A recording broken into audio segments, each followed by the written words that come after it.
एका मोठ्या नेत्यानं मला फोन केला विरोधी पक्षाच्या की आम्ही जरंगेला त्या दरिंदीला भेटायला गेलो तर तुम्ही आमच्यावर टीका करता आणि तुमचे हे विखे पाटील कारण नसताना परत परत जातायत तेव्हा तुम्ही का गप्प बसतात. मला त्यांना सांगायचं आम्ही त्यांना सुद्धा सोडणार नाही, गप्प बसणार नाही. आणि या बीजेपीच्या नेत्यांना सुद्धा सांगतोय तुमच्या लोकांना आवरा. तुम्ही आता केलं ना, आम्ही कोर्टात लढू.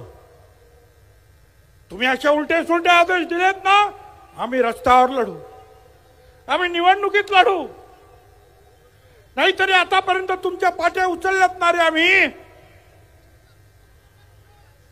एक दिवस असा येईल